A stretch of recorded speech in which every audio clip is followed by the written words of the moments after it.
Hello my dear students, कैसे हो आप लोग। तो आज हम यहाँ पे पढ़ने वाले हैं वैद्युत चुंबकीय तरंगे, जो कि बहुत ही ज़्यादा इम्पोर्टेंट क्वेश्चन है। इसमें से ये बहुत ही क्वेश्चंस आते जाते रहते हैं। वैद्युत चुंबकीय तरंगे हेडिंग यहाँ पे आप लोग डाल लीजिएगा। अब यहाँ पे लिखिएगा इसका डिफिनेशन। वे तरंगे जो उच्च आवृत्ति के द्वारा वैद्युत क्षेत्र और चुंबकीय क्षेत्र के लंबवत गतिमान रहती हैं उसे या होती हैं उसे वैद्युत चुंबकीय तरंगे कहते हैं। वैद्युत चुंबकीय तरंगे किसे कहते हैं? वैद्युत चुंबकीय तरंगे वे तरंगे होती हैं जो उच्च आवृत्ति के द्वारा वैद्युत क्षेत्र और चुंबकीय क्षेत्र के लंबवत दिशा में गतिमान रहती हैं, वैद्युत चुंबकीय तरंगे कहलाती हैं। जैसा कि आप लोग यहाँ पे एक चित्र देख रहे होंगे, जो कि हमारा इस तरह से गया है। यही जो गतिमान हो जाए, जो लंबवत हैं, वही हमारी वैद्युत चुंबकीय तरंगे हैं। अब यहाँ पे हेडिंग डाल लीजिएगा वैद्युत चुंबकीय तरंगों की विशेषताएं। इसी में ये भी आता है, हमारा 5 नंबर का कम से कम आएगा। तो ठीक है, यहाँ पे हेडिंग आप लोग डाल लीजिएगा। यहाँ पे अब हम पढ़ेंगे पहला में क्या दिया है। पहला यहाँ पे हेडिंग डाल लीजिएगा वैद्युत चुंबकीय तरंगे सदैव वैद्युत और चुंबकीय क्षेत्र के लंबवत दिशा में गतिमान होती हैं। क्या होती हैं भाई? वैद्युत चुंबकीय तरंगे सदैव वैद्युत और चुंबकीय क्षेत्र की लंबवत दिशा में गतिमान होती हैं। अब यहाँ पे दूसरा क्या है, चलिए हम यहाँ पे हटा दे रहे हैं, ठीक है।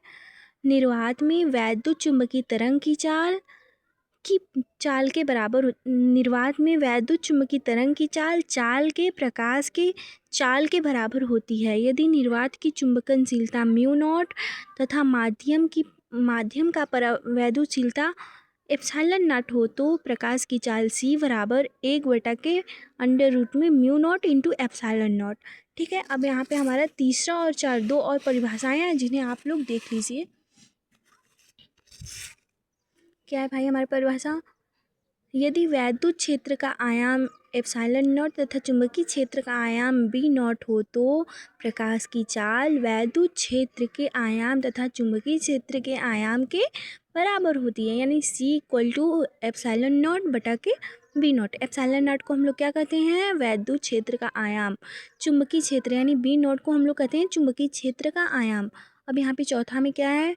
जब कोई वैद्युत चुंबकीय तरंग y अक्ष और z अक्ष की दिशा में गतिमान हो तो इसका समीकरण हो जाएगा by = b नॉट साइन कोष्टक में हो गया ωt - kxj, या तथा करके आप लोग लिख सकते हैं E2 = epsilon not sine wt - kx capital X। इसका मात्रक जो होता है वो टेस्ला होता है।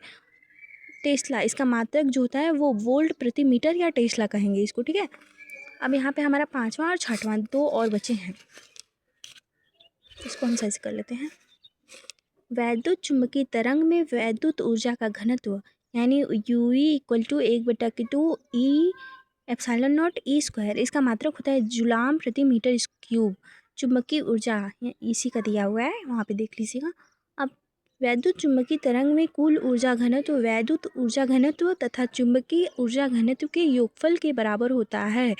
U = UE + UM, जहाँ पे K है परिवर्तन गुणांक, K = 2π/λ, जिसे हम इसे लैम्डा को क्या कहेंगे? तरंग दैर्ध्य। अब आइए यहाँ पे हम देखेंगे, यहाँ पे हमारे कुछ क्वेश्चंस दिए हुए हैं। जैसे में क्वेश्चन दिया है, एक सरल विद्युत तरंग में दोलनी चुंबकीय क्षेत्र निम्न में दिया है, तो By = इतना दिया है टेस्ला। तो हमें ज्ञात ये सब करना है। तो आप लोगों के लिए, जैसे मैं यहाँ पे आधा लिखी हूँ, तो आप लोग यहाँ पे पूरा मुझे करके कमेंट में ज़रूर दिखाइएगा और करिएगा, ठीक है। Thank you so much. और मेरे इस चैनल को लाइक और सब्सक्राइब कर दीजिए। Thank you very so much.